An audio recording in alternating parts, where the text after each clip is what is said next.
The scrublands of southern Spain look like they should work. Cork oaks and wild rosemary, dense thickets of brush breaking open into sunlit pastures. From a distance, the landscape reads green, textured, alive. But by the year 2001, the system that held this mosaic together had completely seized. Two successive waves of virus, both spread by human activity, had functionally erased the European rabbit from the Iberian Peninsula. The rabbit was not just another animal in this landscape, it was the single species that fed 29 different predators across the region.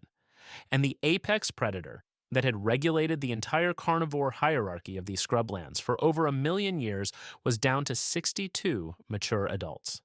25 of them were breeding females. The rest were scattered across two small fragments of Andalusia, cut off from each other by highways and eucalyptus plantations, genetically collapsing and starving. What followed was a 2-decade engineering project to breed those survivors in captivity, mechanically rebuild the landscape beneath them, and release over 400 of their offspring back into the scrub. And the cats did something that broke the basic arithmetic of predation. The Iberian lynx is one of the most narrowly specialized carnivores on Earth. It eats almost nothing but rabbits.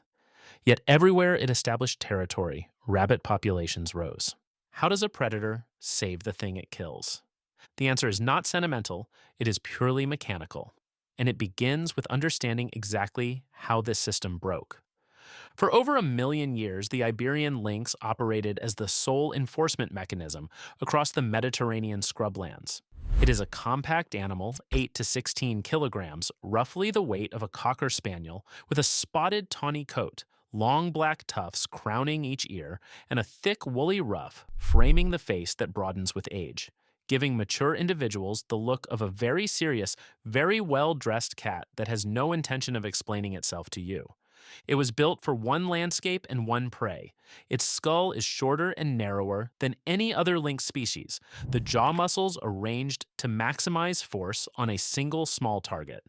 One bite to the back of a rabbit's neck, spinal cord severed, done. But the lynx's real function in the system was never about eating. It was about enforcement. A territorial lynx will actively hunt down foxes, mongooses, genets, and feral cats, not to consume them, but to eliminate them as competitors. The carcasses are left where they fall, untouched. In a working system, this created a kind of invisible regulatory pressure across the landscape. Mid-sized predators still survived, but they survived on the margins, shifting to purely nighttime activity, vacating any zone the lynx patrolled, keeping their own rabbit consumption below the threshold where it would crash the prey base. The lynx regulated the regulators, then the base collapsed. In the 1950s, the myxoma virus, released deliberately on a private French estate to control rabbits, crossed the Pyrenees and tore through Iberian rabbit populations, with an initial kill rate approaching 99%. The survivors spent decades rebuilding partial resistance. Then, in 1989, a second virus arrived, rabbit hemorrhagic disease, carried in through the domestic rabbit trade. Fatality rates above 90% in adult animals. The recovering population was gutted again. Without rabbits, the lynx starved. 80% of its geographic range vanished between 1960 and 1990. Highways and eucalyptus monocultures sliced the survivors into genetic islands. Each generation bred with closer relatives. Males were increasingly infertile. Kittens were born with seizure disorders. The DNA was failing alongside the landscape, and the system locked into a trap that no amount of legal protection could break. The rabbits needed relief from the mid-sized predators now running unchecked. Foxes, mongooses, feral cats, all multiplying freely without anything to suppress them. The only animal that naturally controlled those predators was the lynx. But the lynx needed rabbits to survive, and the rabbits were gone. Every component of the fix required the other components to already be in place. Nothing could restart on its own. The stated goal, when the European Union and the Spanish government mobilized a €100 million intervention in the early 2000s, was narrow. Prevent the Iberian lynx from becoming the first feline species to go extinct since the saber-toothed cat vanished 10,000 years ago. Breed them in captivity. Put them back. Keep the species alive. Nobody framed it as restructuring a food web. Nobody described it as economic infrastructure. The ambition was survival. 62 adults, 25 breeding females. An animal that weighs less than a medium sized dog, pulled from the edge of a genetic cliff. But without the lynx, the scrubland was not just missing a species. It was missing the only mechanism that prevented every other predator from overrunning the system. The project was not merely a species rescue, it was an attempt to reinstall a regulatory engine that had been ripped out of the landscape half a century earlier, and the consequences of that reinstallation would reach into domains the original planners never anticipated. Before a single cat could be released, the landscape had to be mechanically rebuilt from the prey up. And before the prey could be rebuilt, a decade of painstaking work in captivity had to succeed first. The captive breeding program, formally established in the early 2000s, did not produce its first successful birth until 2004. 56 founder animals were extracted from the two remaining wild groups, and every pairing was calculated at the molecular level to maximize whatever genetic variation survived. But genetic management was only half the problem. Cameras inside the Asabuche Breeding Center captured something field biologists had long suspected but never directly observed. At around 44 days old, precisely when kittens begin the transition from milk to meat, a dominant cub attacked and killed its sibling, despite the sibling being the largest of the litter. It was not random, it was hardwired. A dominance fight triggered at the same developmental window in nearly every litter. Every breeding attempt had to be watched around the clock, handlers ready to separate the cubs at the first sign of escalation. It took years before the centers reliably produced viable litters. Meanwhile, the scrubland received its own overhaul. Conservationists discovered through expensive failure that simply dropping rabbits into degraded habitat achieved nothing. The foxes consumed them within days, so the team hacked the system at both ends. For shelter, they buried wooden shipping pallets beneath mounds of branches and earth, creating artificial warrens in hardpan soils where rabbits could not dig on their own. Over 100,000 rabbits were eventually restocked into these engineered shelters. For predator suppression, they deployed a chemical trick. Meat baits laced with a nausea-inducing compound and spiked with vanilla essence were scattered across each release site 1 week before the rabbits arrived. Foxes ate the bait, became violently sick, and learned to associate the vanilla scent with illness. When vanilla-scented rabbits appeared in the same area shortly after, the foxes refused to hunt them. Non-lethal, temporary, and just effective enough to buy each colony a window to establish. Then came the roads. Vehicle collisions were the leading non-natural killer of dispersing lynx, so engineers built underpasses and wildlife corridors beneath major highways. But an underpass is useless if the animal avoids it. To force the lynx towards safe crossings, crews installed fencing up to 2.5 meters tall with 45-degree outriggers angled away from the road, designed specifically to defeat an animal that climbs exceptionally well. Where a lynx managed to bypass the barrier, heavy branches were stacked on the safe side so it could scramble back over without entering traffic. With the prey tenuously in place and the deadliest roads fitted with workarounds, the first captive-bred lynx entered the landscape at scale beginning in 2010. The initial behavior was pure spatial instinct. Telemetry data showed individual cats covering up to 50 kilometers from their release points in the opening weeks, moving fast through the scrub, testing corridors, reading the land for the precise overlap of dense cover and high rabbit density that would sustain a territory.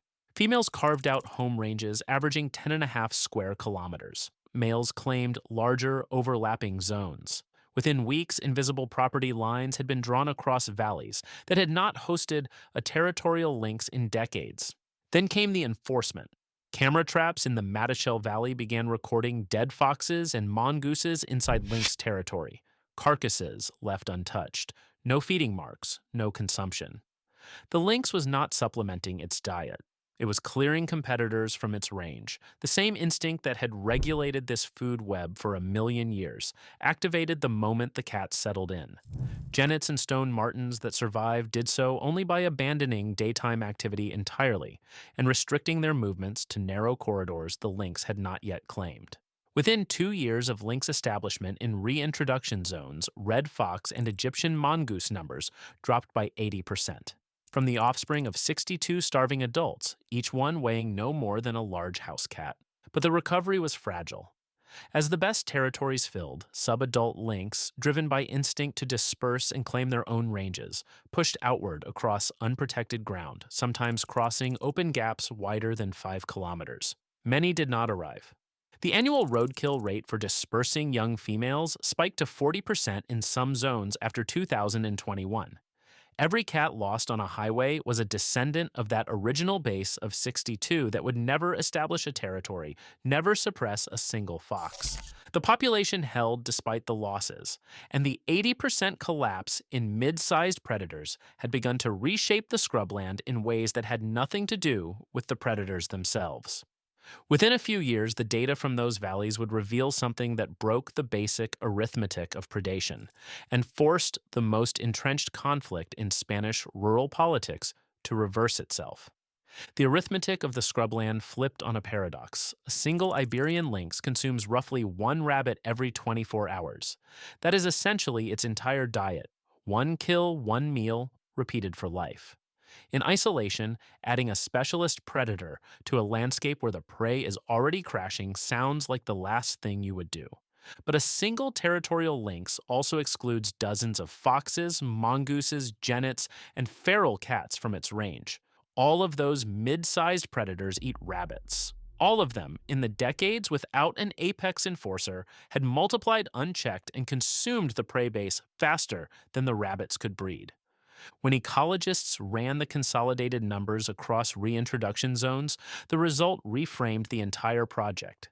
Total predation on rabbits, not lynx predation alone, but total predation by the entire carnivore community, dropped by 55.6% in areas where the lynx had reestablished. One specialist ate one rabbit a day, but in doing so, it removed the collective pressure of dozens of generalists that had been consuming far more. The net effect was not more predation, it was dramatically less. This single finding detonated the political landscape of rural Spain. For decades, private landowners and gamekeepers had treated the lynx as a direct competitor for their shrinking rabbit and partridge stocks. Illegal traps and poison baits intended for foxes had killed lynx for generations. The cat was considered vermin, an obstacle to the hunting economy, not a participant in it. But the data proved that every valley with a resident lynx produced more rabbits and more red-legged partridges than any valley without one. The cat was not draining the system. It was the most efficient, self-operating pest control mechanism the hunting estates had ever encountered, and it cost them nothing.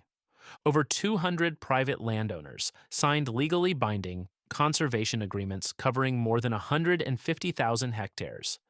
Gamekeepers who had once set snares for lynx began reporting sightings to monitoring teams. The animal that rural Spain had tried to exterminate for a century was suddenly the asset those same communities could not afford to lose. And the population accelerated. By 2015, sustained growth earned the species a reclassification from critically endangered to endangered. By 2020, the total count crossed 1,000.